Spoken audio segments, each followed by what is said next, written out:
我的婆婆来了一趟东北，被治得服服的。本来温蒂啊是一个挺邪乎、挺支棱的一个人，来东北这几天，整个人肉眼可见的孬了。她觉得东北人和中国其他地区的人口特征都不一样。我们去了一趟齐齐哈尔大夜市，这是温蒂人生第一次逛夜市。到了门口有很多卖狗的，温蒂非常开心，问人家这是啥？老板说这是 dog。然后拿铁说，我奶想问你品种。老板说这一窝是泰迪 dog，这一窝是比熊 dog，这一窝是串儿。温蒂说啥？拿铁说，他说那一窝是 BBQ。温蒂当时就懵了，跟老板说，哦，你们太残忍了！你告诉他，我不允许他们这么做，我不接受。找打给老板翻译，老板说干啥呀？一惊一乍的，人爹妈都自愿的，你不接受什么玩意儿？你不接受。温蒂说，但是你是他们的主人呢，难道不应该是你来看管他们吗？老板说，那我是主人，但是串儿这种事儿，那我当时也没看住啊，没看住啊。而且我婆婆总结了，就是在中国任何一个其他的地方，当她跟别人对话的时候，如果对方英文不太好，她都能感觉到对方的那种羞涩、那种犹豫、那种不好意思。但是在东北，她完全感觉不到。她说，我感觉在你们东北人心中，这个世界就没有什么沟通不了的，什么招都能用。但最让温蒂没想到的是，那天我们碰到了一个无比骁勇的大哥，说不明白英文，直接唱。我们那天去看丹顶鹤，所有人都在那等丹顶鹤起飞，这时候就过来一大哥，我亲眼看见整个过程啊。大哥过来问温蒂，哎，你知道一会儿看啥鸟吗 ？What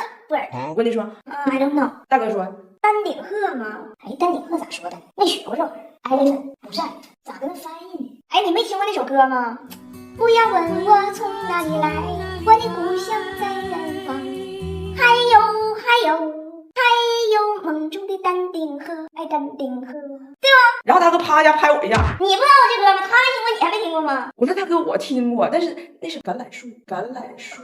温蒂感觉这里民风非常豪迈，真想向全世界安利齐齐哈尔。去参观飞鹤牧场，看人牛都住别墅做 SPA， 每天餐标超100元，产出的生牛乳关键指标优于欧盟标准20倍，从挤奶到加工成本最快不超2小时，真是全球0.1%珍稀奶源地在飞鹤。然后那天晚上我们一家人在齐齐哈尔溜达，碰着个打气枪的游戏。我说老板，你告诉我规则，打中几个气球给什么礼物，什么奖励机制，我给他们翻译。老板说不用，我会说英文，我去过俄罗斯。老板告诉温蒂，来，你过来，我告诉你，这个是干，对吧？干枪，但是别害怕啊。这是个气儿干，你要干啥呢？你要打对面的气儿爆。我给你什么礼物，取决于这个 how many 气儿爆，让你给啪，明白没？啪，标准，啪，花露水。温蒂居然听明白了，他问老板，那如果我要是啪呢？老板说，那你直接参加奥运会去，跟我搁这啪为啥呢？你啪。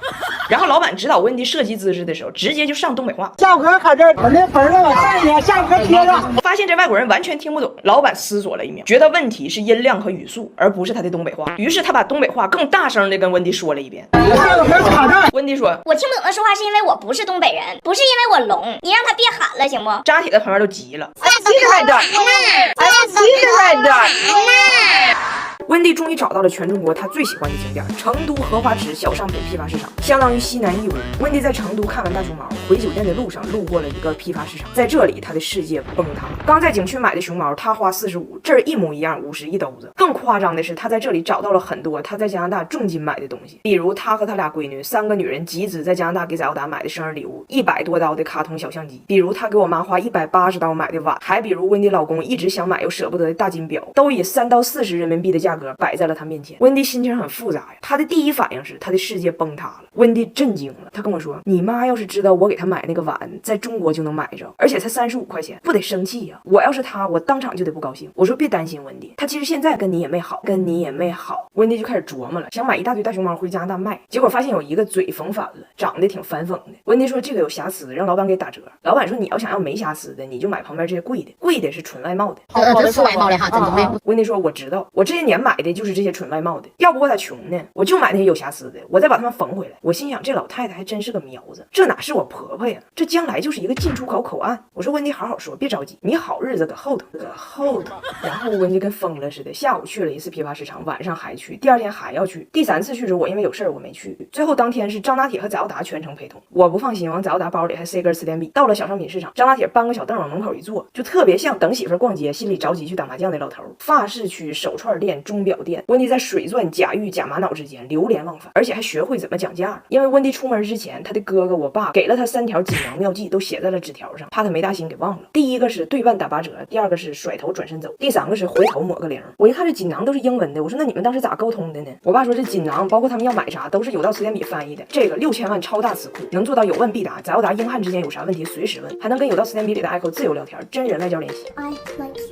我说行，挺好，你们去吧。有道神笔划一划，文化壁垒算个啥？温迪带着锦囊就出发开始实操了，看着个红裤衩问人多少钱，老板说45。温迪按照锦囊第一条对半打8折，用手机一算说18，老板说不行。然后我就发现这外国人吧，他一旦了解了什么流程，他就死守。第二个写的是甩头转身走，温迪二话没说呀，抱着拿铁就走了，走得很突然，都没来得及留下一句话，也没讲价啊。人老板以为他还要撒尿憋不住了，撒尿憋不住了，根本没有人喊他，人自己转头就回来了。最后1块钱没讲下去，回来跟我说你爸这锦囊也不好使。我说那不得叫你再回来吗？他说那你爸可没写，最后一站，温迪走入了他神往的钟表区，说要给自己老头送个钟，因为他手表的指针不走了。我说你要是老给他送，他生命的指针也够呛，不过没事，温迪，你好日子搁后头。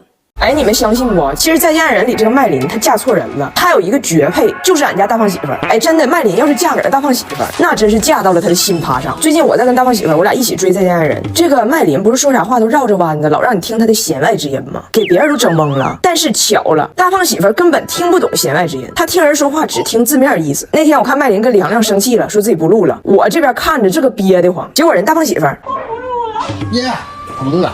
你为什么不开心？他要走了。但说实话哈，大胖媳妇这个听人说话只听字面意思，完全不内耗这个特质，她只适合麦琳这种性格，因为她不会被她耗进去。但对我而言呢，她有点耗我，还耗张大铁。有很多时候哈，别人的这个弦外之音都得张大铁替他爸翻译。我妈最近在给自己装修新房子，然后那天俺俩跟我妈选电视的时候，我就跟大胖媳妇说，我说你就信我的，买最大的。我妈就是爱面子，爱排场，你就买最大的。大胖媳妇说，那电视也不是说越大就越好，咱得亲自问问我丈母娘说她到底要多大的。然后我们就给我妈打电话了，我妈是这么说的，反正你二姨家不就买个75寸的吗？75的吧，你老姨家整80多，气派是气派，但是吧，其实我还真是我不愿意跟他们攀比，挺老贵的，反正也是你哥和你小弟就非得给买嘛，说是尽份孝心。我确实就是我不比他们大2岁嘛，我就确实是我有时候在你老家看小电视，我就看着可费劲了，眼睛都干了。挂了电话，我转头问大胖媳妇，所以我妈需要什么？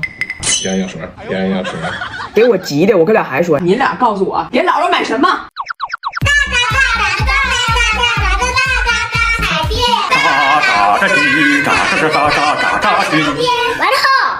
完了钱哪天？对，完了钱。所以你看跟他有啥话就得直说。你看我妈念叨喜欢拍照，她说可以给我妈报班学摄影，我说你歇歇吧，快把小米15手机给我妈送过去，徕卡光学硬件素质拉满，拍出来的人一看气血就好，白里透红， AI 算法直男拍法也出片，跟苹果设备传照片都很方便。我都懒得跟大胖媳妇解释了，爱咋咋地吧。但我觉得可以让张大铁试一下，我说张大铁，你能不能找个机会跟你爸唠一下，跟他说一说这个道理，就是人有的时候说的话是这样说的，但他意思是相反的。妈妈，你懂吗？姥姥说它不要太大，意思就是它要最大。